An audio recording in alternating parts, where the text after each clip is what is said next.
संयोजन के सिद्धांत की अगर बात करते हैं तो संयोजन के कितने सिद्धांत हैं बेटा? तो ये टोटल 6 सिद्धांत हैं। यही क्वेश्चन सबसे पहला क्वेश्चन बनता है, कितने सिद्धांत हैं? 6 सिद्धांत हैं। कौन कौन से हैं? सहयोग हैं, सामंजस्य हैं, संतुलन है, प्रभाविता हैं, लय हैं और प्रमाण है। यही 6 सिद्धांत आपके सिलेबस में भी हैं। आपके सिलेबस में यहीं से क्वेश्चंस बनता भी है कि संयोजन के कितने सिद्धांत हैं। तो वहाँ पे साफ साफ दिया गया है संयोजन के सिद्धांत, जैसे सामंजस्य, संतुलन सिद्धांत, प्रभाववालिता अनुपात, परिक्षेप्य और उसका चित्रकला में महत्व। ये सारे डाटाज आपको दिए गए हैं। तो संयोजन के सिद्धांत 6 हैं बेटा, सहयोग, सामंजस्य, संतुलन, प्रभाविता, लय और प्रमाण। आगे बात करें तो अगले पॉइंट में कहा गया दृष्टिगत भाव का संबंध किस तत्व से होता है? तो दृष्टिगत भाव बेटा संतुलन में आता है, याद रखना है। आगे बात करते हैं लय किसे कहा जाता है? तो लय हम लोग मूल रूप से सामंजस्यपूर्ण अवयवों की पुनरावृत्ति से उत्पन्न निरंतरता जो होती है वही लय कहलाती है। सभी कलाओं में संयोजन का समान तत्व कौन सा है बेटा? तो सभी कलाओं में समान संयोजन के लिए लय ही आवश्यक होता है। ये क्वेश्चंस कम से कम 5 बार छपा है, ये लय वाला क्वेश्चन कि सभी कलाओं में संयोजन का समान तत्व क्या कहलाता है? तो समान तत्व लय कहलाता है। अक्सर लोग इसे कंफ्यूज हो जाते हैं, बहुत सारे लोग इसे संतुलन कह देते हैं, बहुत सारे लोग इसे प्रमाण कहते हैं, कुछ जगह तो आयोग इसे सहयोग के साथ जोड़ता है, लेकिन लय कहलाता है, याद रखना है। आगे, किसी विशेष गुण पे बल देने वाले किस सिद्धांत का प्रयोग किया जाता है? तो किसी विशेष गुण पे अगर बल देना है तो उसके लिए पुनरावृत्ति सिद्धांत आता है, पुनरावृत्ति दोहराने वाला सिद्धांत आता है। आगे बात करते हैं चित्र में सामंजस्य उत्पन्न करने के लिए कौन सा तत्व सहायक नहीं है बेटा? तो अगर सामंजस्य उत्पन्न करना है तो विरोध सहायक नहीं होता है, वहाँ पे विरोध सहायक नहीं है, याद रखना है। आगे बात करते हैं, कहा गया लय का संबंध किससे है? लय का संबंध किससे है? तो गति क्रम से माना जाता है लय का संबंध, गति क्रम से लय संबंधित है। संतुलन का संबंध किससे है? तो चित्र में जो चित्रतल है उसके विभिन्न भागों से संतुलन का संबंध माना जाता है। चित्रतल के विभिन्न भागों से संतुलन का संबंध माना जाता है। सीधे ऐसे क्वेश्चंस पूछे जाएंगे, एमसीक्यूज में ऑप्शंस होंगे, उनमें से आपको कोई एक राइट लगाना होगा, देखना होगा। एमसीक्यूज भी हम लोग करेंगे। आगे कहा गया प्रभाविता से क्या तात्पर्य है? प्रभाविता से क्या तात्पर्य है? किसी एक आकृति को अन्य आकृतियों की तुलना में प्रमुखता देना प्रभाविता कहलाता है। उसे प्रभावी बना देना यानी प्रमुखता दे देना, प्रमुखता प्रदान कर देना, वही प्रभाविता होता है। आगे, चित्र में प्रभाविता किस प्रकार उत्पन्न की जा सकती है? अगर चित्र है तो उसमें प्रभाविता कैसे उत्पन्न की जा सकती है? तो किसी एक तत्व को अगर प्रमुखता दे दी जाए, एक तत्व को प्रमुखता से देखा जाए तो वही उसकी प्रभाविता हो जाती है। अच्छा, सदृश्य का अर्थ क्या होता है बेटा? सदृश्य बहुत बार पूछा गया। सदृश्य का मतलब है कि आकृति में समानता, एकदम सेम वही है सदृश्य, एकदम समानता वाला डाटा सदृश्य कहलाता है। आगे कहा गया किसी भी वस्तु अथवा आकृति की माप स्वतंत्र रूप से क्या कहलाती है? तो वस्तु या आकृति की जो है स्वतंत्र रूप से माप प्रमाण कहलाती है, याद रखना है। ये जो है इसका जो है परिभाषा बहुत बार पूछा गया है। प्रमाण से क्या तात्पर्य है बेटा? अनुपात में ही प्रमाण होता है, याद रखना है, अनुपात में ही प्रमाण होता है। आगे हम लोग बात करें तो आपके सिलेबस में आता है बेटा जो है परिक्षेप्य। तो परिक्षेप्य भी हम लोग देख ले रहे हैं कि परिक्षेप्य क्या होता है। परिक्षेप्य की अगर बात करते हैं बेटा तो परिक्षेप्य, आइए देखते हैं परिक्षेप्य क्या है। तो दृश्य चित्र में परिक्षेप्य से स्पष्ट होता है। तो वस्तु की स्थिति ही परिक्षेप्य कहलाती है। वस्तुओं की स्थिति ही मूल रूप से दृश्य चित्रण में परिक्षेप्य कहा जाता है। परिक्षेप्य चित्र में किस प्रकार सहायक है? तो परिक्षेप्य चित्र में मूल रूप से कैसे सहायक माना जाता है? परिक्षेप्य के माध्यम से 2 आयामी धरातल पे वस्तुओं का चित्र त्रयामी प्रभाव के साथ दर्शाया जाता है, वही है परिक्षेप्य। आगे बात करें स्थिर बिंदु क्या होता है? स्थिर बिंदु क्या होता है? तो जिस स्थान पे खड़े होकर के कलाकार दृश्य को देखता है वही उसका स्थिर बिंदु कहलाता है। आगे अगर बात करते हैं अदृश्य बिंदु क्या होता है बेटा? तो अदृश्य बिंदु उसे कहा जाता है क्षितिज रेखा के वह बिंदु जहां आकृतियों की दोनों अथवा तीनों ओर से सीमाएं आकर के मिल जाएं, तीनों ओर से रेखाएं आकर के मिल जाएं, उसे हम लोग अदृश्य बिंदु कहते हैं। देखा ना जा सके वो वाला बिंदु अदृश्य बिंदु कहलाता है। आगे अगर बात करते हैं तो कहा गया कि दृष्टिपथ किसे कहते हैं, दृष्टिपथ किसे कहते हैं। तो बेटा स्थिर बिंदु को दृष्टि बिंदु से मिलाने वाली रेखा को हम लोग दृष्टिपथ के नाम से जानते हैं। स्थिर बिंदु को अगर दृष्टि बिंदु से मिला दिया जाए तो वही रेखा जो है दृष्टिपथ कहलाती है। आगे स्थिति जन्य लघुता क्या है, स्थिति जन्य लघुता क्या है। तो किसी निश्चित कोण से वस्तु को देखने पर उसमें जो लघुता आ जाती है उसे हम लोग स्थिति जन्य लघुता कहते हैं। आगे कहा गया इसका परिक्षेप्य सिद्धांत में महत्व क्या होता है। तो स्थिति जन्य लघुता का जो परिक्षेप्य में सिद्धांत है बेटा वो दूरी और नैकट्य का सिद्धांत होता है। दूरी और निकट से जो है ये डिनोट होता है। आगे एक मकान का अंकन परिक्षेप्य के सिद्धांत के हिसाब से कैसा है। तो अगर मकान बनाया जाएगा बेटा तो रेखीय परिक्षेप्य में बनाया जाता है। क्वेश्चंस टीजीटी में कम से कम 10 बार ये पूछा गया, 10 बार छपा हुआ क्वेश्चंस है। इतना बार आया है कि लोग अक्सर कन्फ्यूज आ जाते हैं कि ये क्वेश्चंस कहाँ से यहाँ पे दिखाई दे गया है। ठीक है, आगे हम लोग बात करते हैं ग्राफिक कला के बारे में, माध्यम और तकनीकी के साथ साथ ग्राफिक कला। तो बेटा तकनीकी किसे कहते हैं हम लोग। तो कलाकारों की चित्र रचना की जो प्रविधा है वही तकनीकी कहलाती है। ये भी बहुत बार जो है इसका जो है डाटा पूछा गया है तकनीकी के बारे में। निम्नलिखित में से कौन रूपप्रद कला का तत्व नहीं माना जाता है। तो बेटा कोलाज कभी रूपप्रद का जो है माध्यम नहीं माना जाता है, इसका तत्व नहीं माना जाता है। आगे बात करते हैं उत्कीर्णन कार्य किसके द्वारा संपादित होता है। तो बेटा उत्कीर्णन का जो कार्य है वो मूर्तिकार के द्वारा सदैव संपादित होता है। मूर्तिकार ही इसमें राइट आंसर होगा, मूर्तिकार ही इसमें आगे आता है। उत्कृष्ट छायाचित्र को क्या कहा जाता है। तो जो उत्कीर्ण छायाचित्र है बेटा, उत्कीर्ण छायाचित्र को हम लोग इटैंग्लियो कहते हैं। इटैंग्लियो कहते हैं जो उत्कीर्ण किया जाता है छायाचित्र, उसे हम लोग इटैंग्लियो के नाम से जानते हैं, उसे इटैंग्लियो के नाम से ही पुकारा जाता है। निम्नलिखित में से कौन चित्रकला में प्रयुक्त नहीं होता है। तो इटैंग्लियो कभी भी चित्रकला में प्रयुक्त नहीं किया जाता है। आगे कहा गया ड्राइंग पॉइंट तकनीकी का आविष्कार किसने किया था। तो ड्राइंग पॉइंट तकनीकी का जो आविष्कार है बेटा वो 15वीं शताब्दी में जर्मन कलाकार आते हैं हाउसबुक मास्टर, तो इनके द्वारा किया जाता है। ड्राइंग पॉइंट के आरंभिक कलाकार में सबसे प्रसिद्ध कौन था। तो आरंभिक कलाकारों में अल्ब्रेक्ट ड्यूरर सबसे फेमस रहा है ड्राइंग पॉइंट के लिए। अल्ब्रेक्ट ड्यूरर सबसे फेमस रहा है ड्राइंग कला के लिए। आगे बात करते हैं किस कलाकार ने अपनी कई प्रसिद्ध कृतियाँ जैसे सनी द टाइमर के लिए ड्राइंग पॉइंट तकनीकी का खूब प्रयोग किया है, खूब अच्छे से प्रयोग किया है। तो एलेक्स कॉटेज ने ऐसा कारनामा करके दिखाया है, एलेक्स कॉटेज। आगे ड्राइंग पॉइंट्स के लिए किस सुई का इस्तेमाल किया जाता है। तो ड्राइंग पॉइंट्स के लिए बेटा डायमंड की सुई का प्रयोग किया जाता है। याद रखना है डायमंड की सुई का प्रयोग किस में किया जाता है, ड्राइंग पॉइंट्स में किया जाता है। आगे निम्नलिखित में से कौन सा कागज़ चित्रकला हेतु प्रयुक्त होता है। तो यहाँ पे बेटा हेडबैन पेपर आता है, कार्टेज पेपर आता है और कैंट पेपर आता है। तो सभी प्रकार के पेपरों का प्रयोग यहाँ पे किया जाता है। हैंडमैन, कार्टेज और कैंट पेपर का प्रयोग यहाँ पे किया जाता रहा है। आगे बात करते हैं A4 कागज़ की वास्तविक माप क्या होती है। बेटा क्वेश्चन कम से कम 4 बार छपा है। A4 जो है कागज़ का वास्तविक माप क्या है, 210 × 297 मिमी। यही क्वेश्चंस बार बार छपता है। अगर इंच में बात करें तो बेटा इंच में है 8.27 इंच × 11.70 इंच इसका साइज होता है। अच्छा, कागज़ का आविष्कार चीन में किसने और कब किया था। तो ताइन लून ने किया है बेटा। ताइन लून ने 105 ईस्वी में, ये गलत लिखा हुआ है बेटा, ये 1400 ईस्वी के आसपास लगभग होता है। 1400 ईस्वी के आसपास कागज़ का आविष्कार चीन में होता है और 1400 ईस्वी के आसपास होता है। तो इसे सही कर लीजिएगा, ये 1400 ईस्वी हो जाएगा।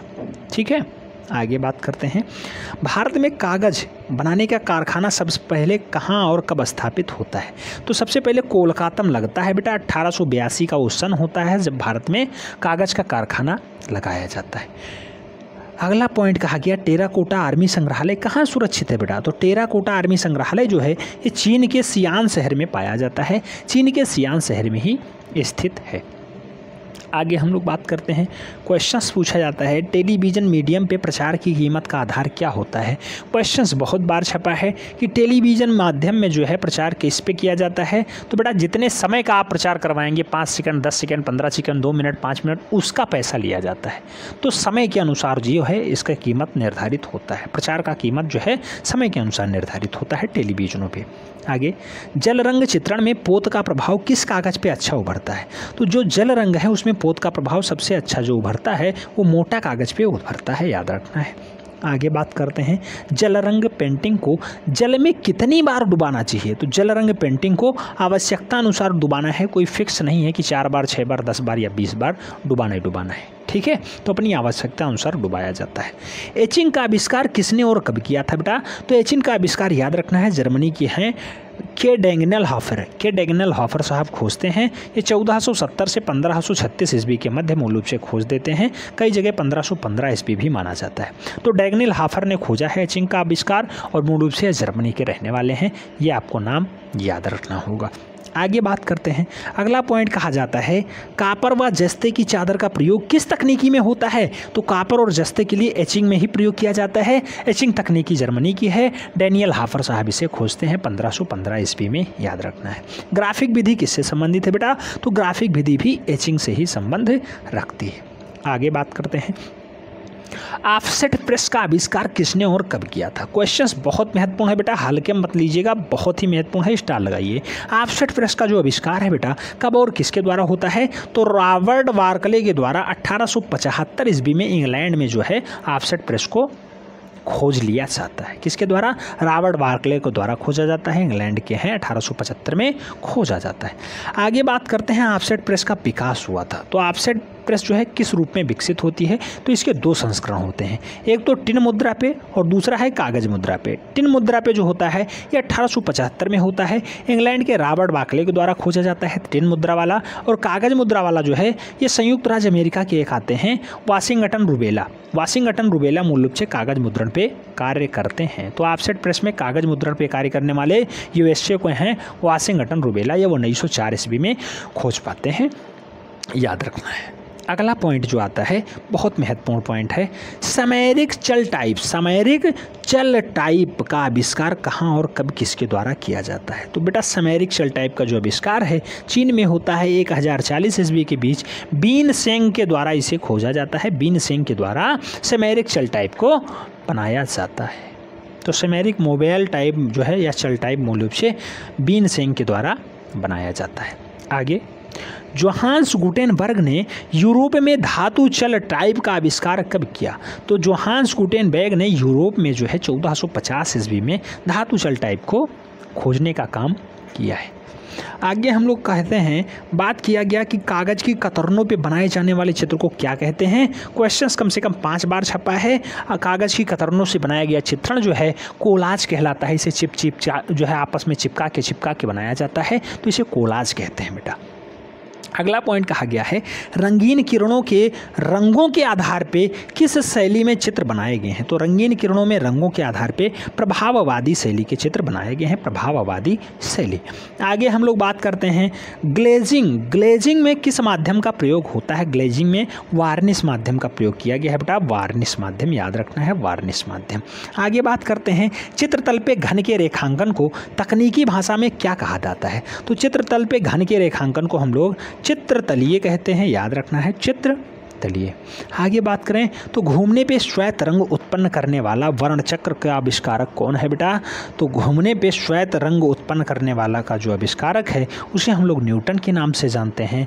और घूमने पे श्वेत रंग उत्पन्न हो जाए उसे न्यूटन ही खोजते हैं। ऐसा वर्णचक्र न्यूटन ही जो है खोज के निकालते हैं।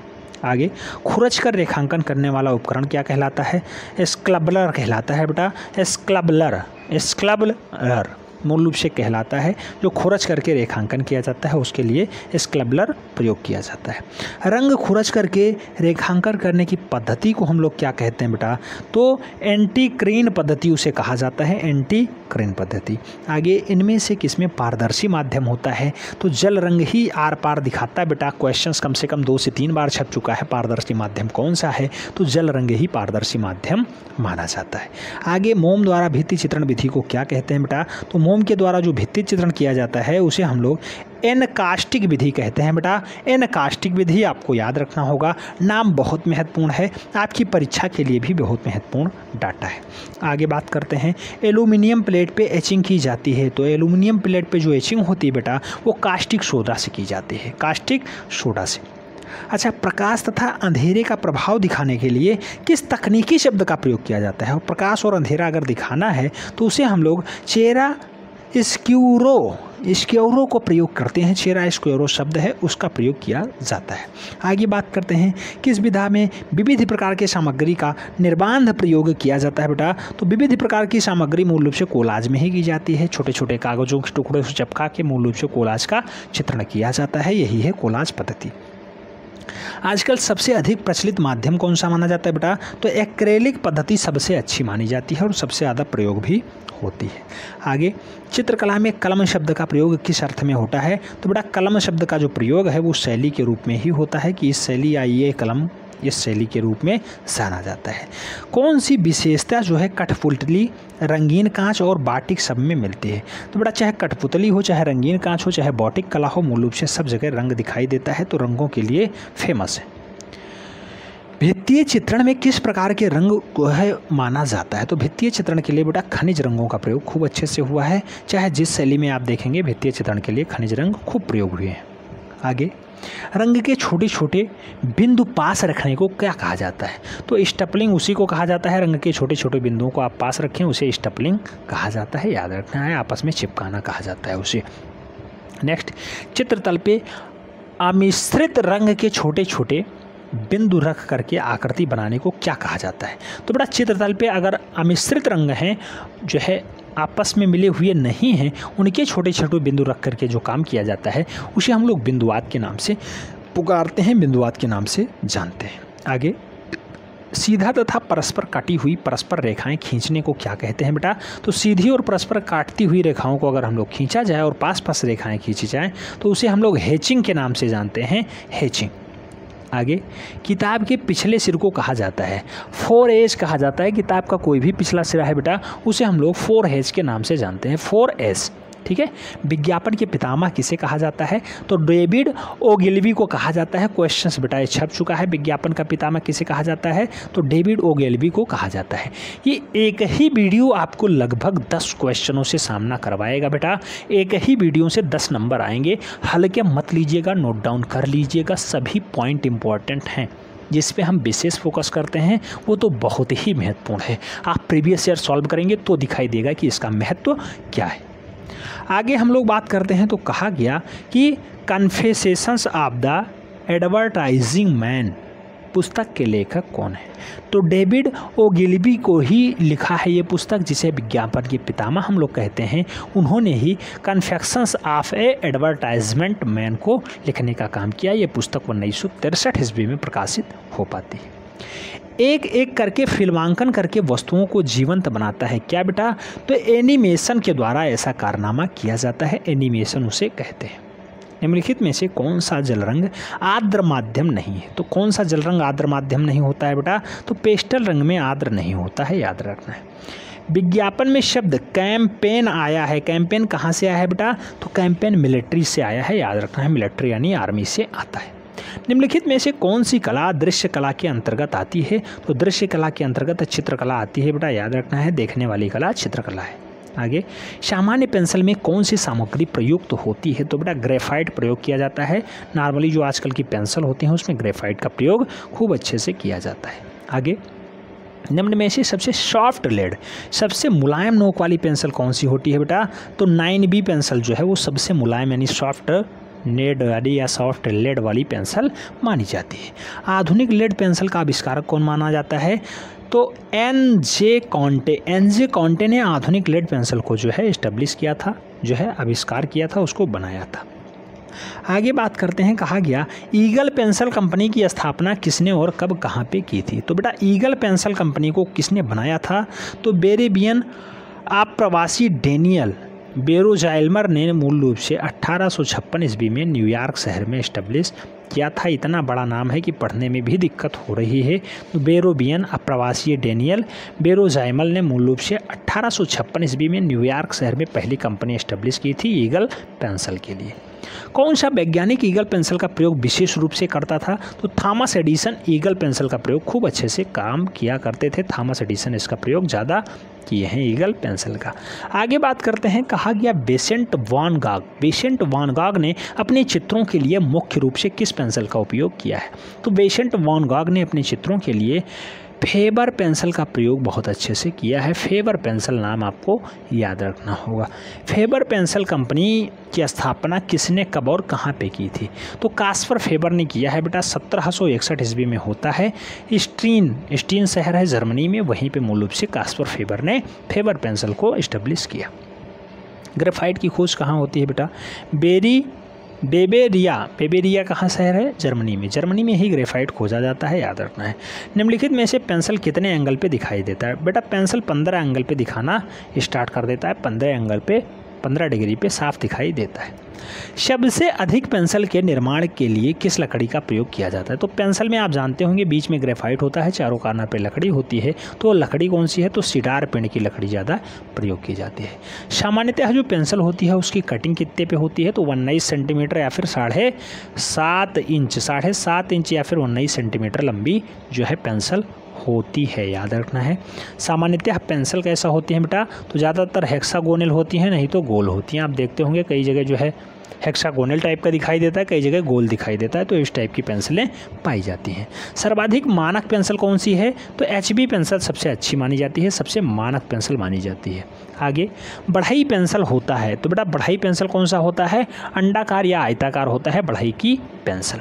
टेराकोटा के लिए कौन सी जगह प्रसिद्ध है, तो बेटा उत्तर प्रदेश में टेराकोटा के लिए फेमस जगह है गोरखपुर, जहाँ पे नाथ संप्रदाय का डाटा चल रहा है। और गोरखपुर में ही आप जानते होंगे इस टाइम मुख्यमंत्री अपने यहाँ के गोरखपुर से ही हैं, तो बाबा की नगरी है गोरखपुर, याद रखना है। आगे तनखा कुंडलित चित्र किस राज्य में पाए जाते हैं, तनखा कुंडलित चित्र किस राज्य में पाए जाते हैं, तो हिमाचल प्रदेश में बेटा तनखा कुंडलित चित्र पाए जाते हैं, याद रखना है। डाटा इंपॉर्टेंट है।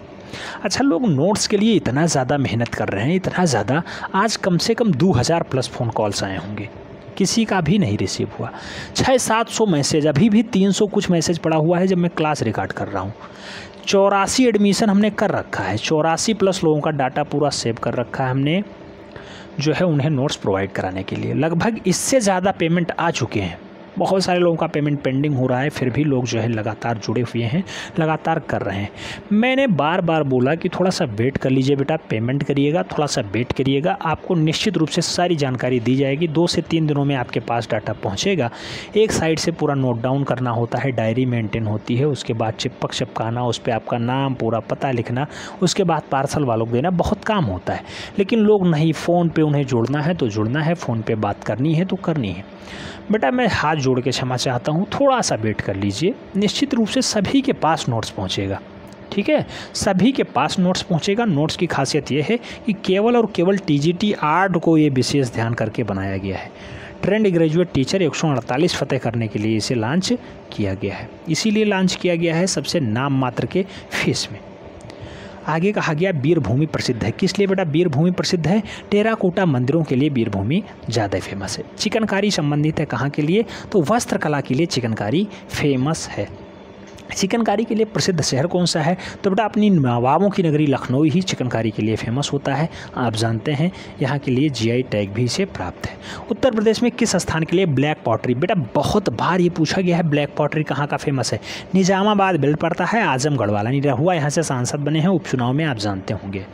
तो आजमगढ़ निजामाबाद में मूल रूप से ब्लैक पॉटरी पाया जाता है। आज आजमगढ़ से भी बहुत सारे जो है नोट्स मंगाने के लिए ऑर्डर आए हैं। आजमगढ़, गोरखपुर, प्रयागराज से तो सबसे ज़्यादा आया है। लखनऊ से अपने लगभग 20 आ चुके हैं, कानपुर शहर से आ चुका है, चित्रकूट से आ चुका, बहुत सारे जगह से आ चुका है। बेटा बहुत सारे लोगों का अभी देख ही नहीं पाए हैं, अभी हमें लग रहा है पूरा रात जगना पड़ेगा तब जा करके सभी का हो पाएगा, क्योंकि रात को जब 2-2:30 बजे लोग सो जाते हैं तब जो है उधर से मैसेज आना, रिप्लाई बंद होगा, हमें इधर से केवल देखना होगा, तब जा करके काम थोड़ा फास्ट हो पाता है। आगे बात करते हैं, वाल्टर डिज्नी जनक हैं किसके? तो एमिनेशन प्रक्रिया के जनक वाल्टर डिज्नी माने जाते हैं। याद रखना है, डाटा इंपॉर्टेंट है, कई बार पूछा जा चुका है। एमिनेशन प्रक्रिया के जनक कौन है? तो वाल्टर एलिसियस डिज्नी। बेटा वाल्टर एलियासी डिज्नी मूल रूप से एमिनेशन प्रक्रिया के जनक माने जाते हैं। आगे बात करते हैं, मूवेबल टाइप का आविष्कार किसने किया है? तो मूवेबल टाइप का आविष्कार किसने किया है? 1450 ईस्वी में आविष्कार होता है इसका। और जनक कौन है बेटा? तो इसे जोहान्स गुटेनबर्ग ने जो है एस्टेब्लिश किया है। जोहान गुटेनबर्ग ने इसे खोजा है, याद रखना है। कार्टून चरित्र है और मिकी माउस को किसने विकसित किया है? तो बेटा मिकी माउस को जो है कार्टून चरित्र हैं, इसे भी जोहान गुटेनबर्ग नहीं वाल्टर डिज्नी के द्वारा विकसित किया जाता है। Walter Disney. डिज्नीलैंड के संस्थापक कौन माने जाते हैं बेटा? वो भी वाल्टर डिज्नी ही माने जाते हैं। आइकोनोलॉजी एक प्रतिपादित पद्धति की वकालत करती है। तो आइकोनोलॉजी जो है कौन सी पद्धति की? एवार्निक पेनोफास्की पद्धति को जो है ये वकालत करवाती है कि एवार्निक पेनोफास्की को हम लोग ज़्यादा तवज्जो दें। छापा कला में अम्ल एक महत्वपूर्ण घटक होता है। एचिंग प्रक्रिया के लिए अम्ल का प्रयोग किया जाता है छापा चित्रकारी में। आगे, रबड़ पॉलीमर का इस्तेमाल होता है कहाँ पे? हेलिओलिरिक में मूल रूप से रबड़ पॉलीमर का प्रयोग किया जाता है, हेलिओलिरिक में। ठीक है। कोलकाता में पहला छपाई मशीन कब लगाया गया? तो कोलकाता में जो पहली छपाई मशीन लगी है वो 1780 ईस्वी में लगी है, 1780 ईस्वी में। भारत में पहली विज्ञापन एजेंसी खुली थी कहाँ पे? तो मुंबई में सबसे पहली विज्ञापन की एजेंसी खोली जाती है भारत में। छपाई कला की खोज हुई है कहाँ पे बेटा? तो छपाई कला की खोज चीन में होती है। पहले जो है कागज़ का प्रयोग चीन में होता है, चीन ही कागज़ को पहले खोजता है। भारत में प्रथम तकनीकी छपाई कहाँ होती है बेटा? गोवा में होती है। कलमकारी का संबंध किससे होता है? आंध्र प्रदेश से है कलमकारी का संबंध, याद रखना है। Newspaper Bengal Gazette, Bengal Gazette का संस्थापक किसे माना जाता है? तो जेम्स ऑगस्टस हिक्की मूल रूप से बंगाल गजट के संस्थापक माने जाते हैं। क्वेश्चन वनडे एंट्रेंस के लिए बहुत महत्वपूर्ण रहा है, बहुत बार पूछा जा चुका क्वेश्चन है। आगे, भारतवर्ष में प्रकाशित पहला अखबार कौन सा है बेटा? तो भारतवर्ष में जो पहला अखबार छपता है उसे हम लोग बंगाल गजट के नाम से जानते हैं, बंगाल गजट। आगे बात करते हैं, विज्ञापन क्यूरेटर गट्टू का निर्माण किया था। बेटा विज्ञापन क्यूरेटर है या विज्ञापन करेक्टर माना जाता है गट्टू। गट्टू का निर्माण किसके द्वारा किया जाता है? आर.के. लक्ष्मण के द्वारा गट्टू का निर्माण किया जाता है। हनीमा टेराकोटा किस देश से संबंधित है? तो हनीमा टेराकोटा का जो संबंध है बेटा वो मूल रूप से जापान से है। जापान, याद रखना है, डाटा इंपॉर्टेंट है। कोई चिन्ह, नाम या अन्य तरीका जो किसी कंपनी को उसके प्रयोग करने का न्यायिक एकाधिकार प्रदान करता है, तो बेटा उसे हम लोग ट्रेडमार्क के नाम से जानते हैं। ट्रेडमार्क अन्य तरीका है जिसे हम लोग कंपनी को खोज सकते हैं, तो उसका ट्रेडमार्क होता है। मंडी और झागोर लोक नृत्य किस राज्य का है? तो बेटा झागोर नृत्य और मांडी जो नृत्य है मूल रूप से ये गोवा वाले बेल्ट का है, गोवा राज्य का है, याद रखना है। किस शहर को पीतल की नगरी कहा जाता है? बेटा उत्तर प्रदेश का मुरादानगर शहर है, जिसे हम लोग मूल रूप से पीतल की नगरी के नाम से जानते हैं। मुरादाबाद के लिए भी बहुत सारे नोट्स की बुकिंग हो चुकी है आज की डेट में। विश्व फोटोग्राफी दिवस मनाया जाता है, ये भी क्वेश्चन छप चुका है बेटा। विश्व फोटोग्राफी दिवस कब मनाया जाता है? 19 अगस्त को मनाया जाता है, याद रखना है, अभी आने वाला है। लिथोग्राफी किस कला की विधा मानी जाती है बेटा? तो लिथोग्राफी जो है किसकी? ग्राफिक कला की विधा मानी जाती है, ग्राफिक कला की। आगे हम लोग बात करते हैं, कुछ लोग इसे सोच रहे होंगे विविध के अंतर्गत आता है बेटा, जिसे आप समझना है वहाँ समझ लीजिए, लेकिन लगभग 10 क्वेश्चंस यहाँ से एकदम पक्के हैं। 10 क्वेश्चंस आएंगे, 40-45 पेज हम लोग पढ़ेंगे तो यहाँ पे निश्चित रूप से 10 क्वेश्चंस फंसेंगे। जोहान सेनेलफील्डर ने किसका आविष्कार किया था? तो जोहान सेनेलफील्डर ने मूल रूप से किसका आविष्कार किया?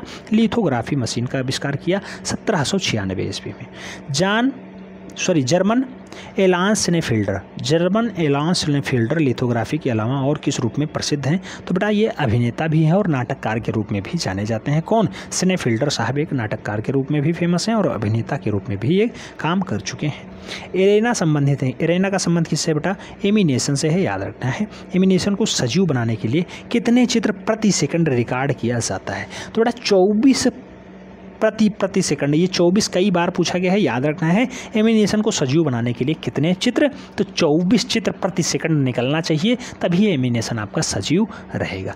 तो 24 प्रति सेकंड चित्र निकले तभी एनिमेशन सजीव रहेगा। डाटा इंपॉर्टेंट है, स्टार लगाइएगा इसके ऊपर।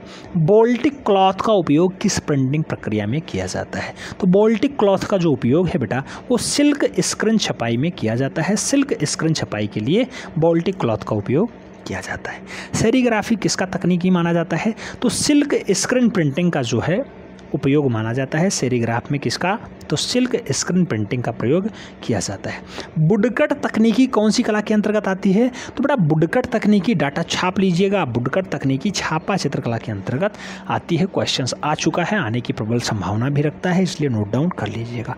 पत्र पत्रिकाओं में सेक्यूलेशन शब्द का अर्थ होता है, तो सेक्यूलेशन के लिए मुद्रित प्रतियों की संख्या माना जाता है, उसे क्यों हम लोग सेक्यूलेशन के नाम से जानते हैं।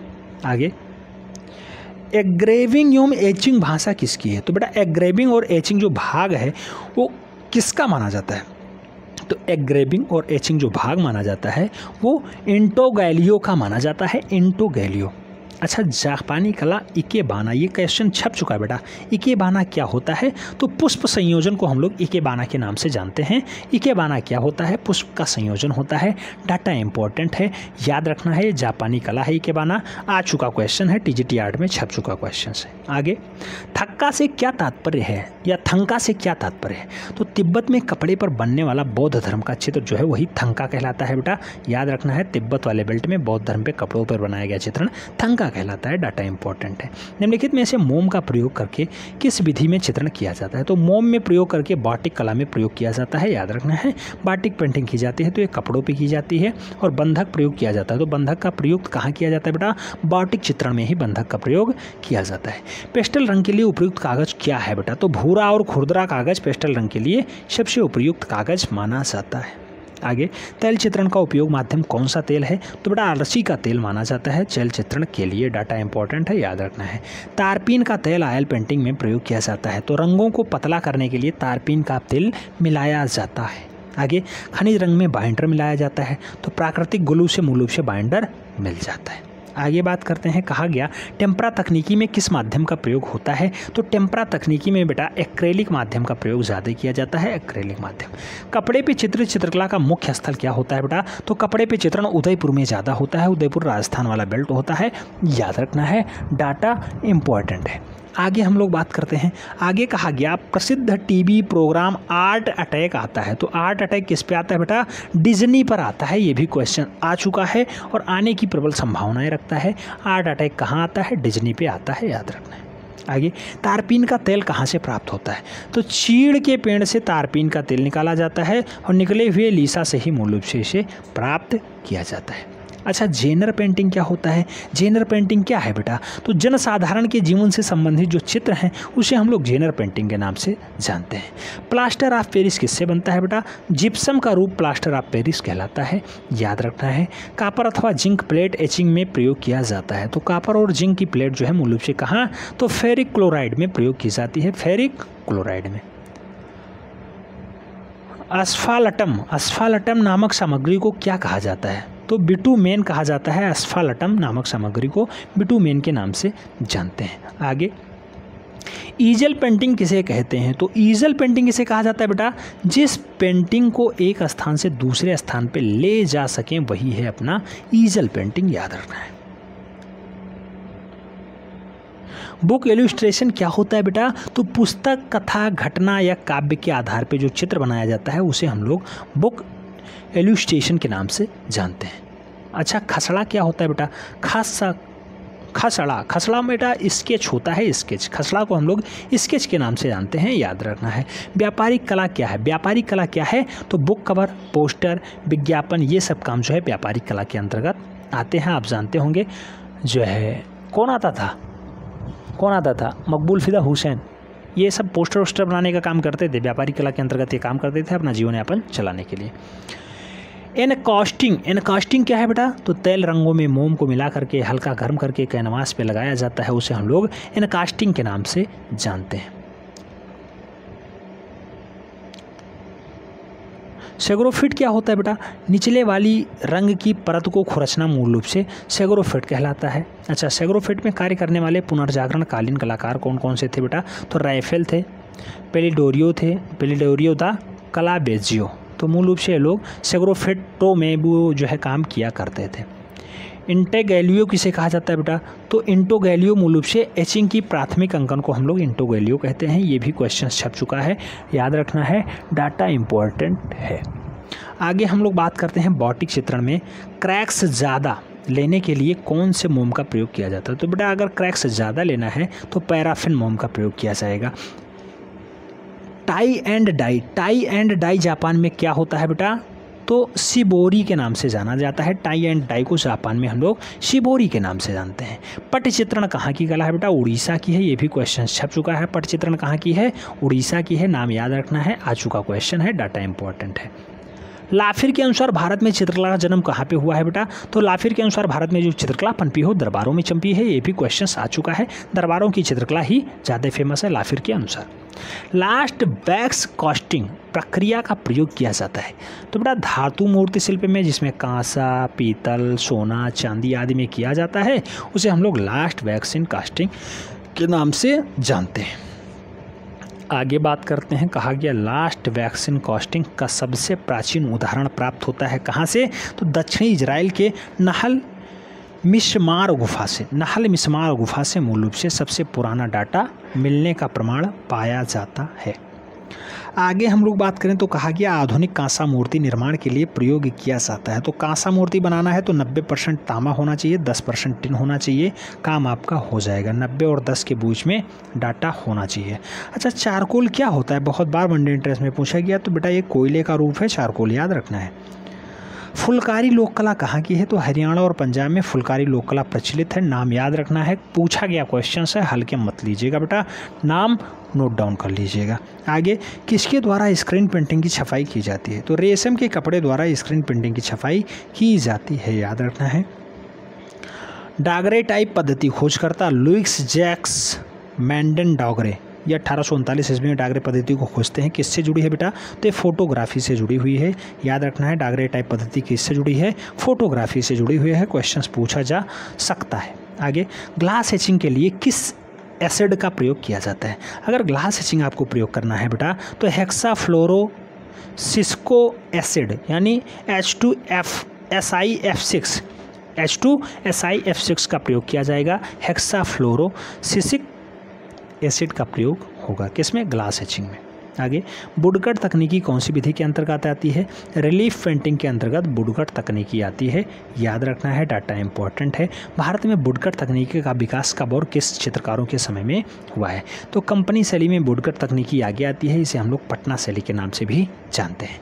फोटोग्राफी प्लेट के ऊपर किस रासायनिक पदार्थ का प्रयोग किया जाता है बेटा? तो फोटोग्राफी के लिए सिल्वर आयोडाइड कहीं लिखा रहता है लेकिन सिल्वर आयोडाइड नहीं है बेटा, सिल्वर आयोडाइड का प्रयोग किया जाता है। सिल्वर हाइलाइड ही सही है, ठीक है। लेटेक्स का प्रयोग कहाँ किया जाता है बेटा? रबड़ निर्माण के लिए लेटेक्स का प्रयोग किया जाता है। ये भी क्वेश्चन छप चुका है, डाटा इंपॉर्टेंट है, याद रखना है। पीबीए का प्रयोग कहाँ होता है बेटा? पॉलिशिंग के लिए पीबीए का प्रयोग किया जाता है। मैट्रिक्स क्या होता है? छपने वाली सतह को हम लोग मैट्रिक्स के नाम से जानते हैं। छपने वाली सतह जो है उसे हम लोग मैट्रिक्स कहते हैं। क्रीमोलिथोग्राफी के लिए प्रसिद्ध कौन है? तो बेटा क्रीमोलिथोग्राफी के लिए जॉर्ज वैक्सर का जो है फेमस होना बहुत लाजमी है। क्रीमोलिथोग्राफी के लिए कौन प्रसिद्ध है? जॉर्ज वैक्सर लेटर प्रयोग किए जाते हैं। जॉर्ज वैक्सर लेटर जो है सबसे ज़्यादा फेमस भी हुए हैं। कैलोग्राफी प्रिंटिंग किसके अंतर्गत आती है? तो कैलोग्राफी प्रिंटिंग जो है बेटा वो मूल रूप से एलेनोग्राफी के अंतर्गत आती है। एलेनोग्राफी याद रखना है। निम्नलिखित में से कौन सा रासायनिक पदार्थ फोटोसेंसिटिव नहीं है बेटा? तो कार्बोरेंडम जो है मूल रूप से वो फोटोसेंसिटिव नहीं है। कार्बोरेंडम नाम याद रखना है, डाटा इंपॉर्टेंट है, रासायनिक पदार्थ। फोटो के कतरन से बना चित्र को हम लोग क्या कहते हैं बेटा? तो फोटो के कतरन या फिर कागज़ के कतरन से बना चित्र हम लोग कोलाज के नाम से जानते हैं। ग्वास रंग की जो है प्रकृति कैसी होती है? तो अपारदर्शी होती है। ग्वास रंग की जो प्रकृति है बेटा वो अपारदर्शी कहलाती है। अच्छा, टेलीविज़न के स्क्रीन का अनुपात क्या होता है? तो 4:3 के अनुपात में होगा। चाहे जितना टेलीविज़न बड़ा हो 4 और 3 के ही रेशियो में होगा। अगर एक भुजा 20 है तो दूसरी भुजा कितनी होगी? 15 होगी, याद रखना है। आगे हम लोग बात करते हैं, क्वेश्चंस कहा गया प्रिज्म का आविष्कारक कौन है बेटा? प्रिज्म को खोजने का काम न्यूटन का ही रहा है। प्रिसेंस तकनीकी का संबंध किससे है? तो मुद्रण से संबंधित है प्रिसेंस तकनीकी। डाटा इंपॉर्टेंट है बेटा, नोट डाउन कर लीजिएगा, आने की प्रबल संभावना रखता है। प्लास्टर ऑफ पेरिस का पहला उपयोग कहाँ किया गया? तो 3500 ईसा पूर्व में मिस्र में प्लास्टर ऑफ पेरिस यानी पीओपी का प्रयोग किया गया है। आगे एक्रेलिक रंग के लिए कौन से माध्यम प्रयोग किए जाते हैं? तो एक्रेलिक रंग के लिए ग्लास, मैट और जेल, तीनों टाइप के रंगों का प्रयोग किया जाता है। मैट का भी, जेल का भी और ग्लास का भी प्रयोग किया गया है। एक्रेलिक चित्रण के लिए धरातल पे किसका प्रयोग किया जाता है? तो एक्रेलिक चित्रण के लिए धरातल पे जो है पॉली गैसों का प्रयोग किया जाता है, जिसे हम लोग पॉलीमर गैसों के नाम से भी जानते हैं। इपेस्टो का आरंभ किसने किया है? इपेस्टो का आरंभ किसने किया है? तो ब्रिटिश चित्रकार हैं जॉन ब्राइट वाइट मूल रूप से हैं, उन्होंने इपेस्टो का आरंभ किया था। आगे बात करते हैं दृष्टिगत मिश्रण किसे कहते हैं? दृष्टिगत मिश्रण किसे कहते हैं? दो रंगों को प्रत्यक्ष धरातल पे पास पास रख के सम्मिश्रण का प्रभाव उत्पन्न करवा देना दृष्टिगत मिश्रण कहलाता है, याद रखना है। क्रेयॉन से बने चित्रों पे कौन सी वार्निश प्रयुक्त की जाती है? तो क्रेयॉन से बने चित्रों पे कौन सी वार्निश होती है बेटा? डामर वार्निश प्रयोग की जाती है, डामर वार्निश याद रखना है, डाटा इंपॉर्टेंट है। पेस्टल चित्रों की सुरक्षा हेतु किसे प्रयोग में लाया जाता है? तो पेस्टल चित्रों की सुरक्षा हेतु फ्रिक्सेटिव का प्रयोग किया जाता है, यही प्रयोग में लाया भी जाता है। किस प्रकार के चित्रों पे कांच का फ्रेम करवाया जाता है या करा के रखा जाता है? तो बेटा जल रंग और क्रेयॉन के लिए मूल रूप से कांच के रंगों का प्रयोग किया जाता है।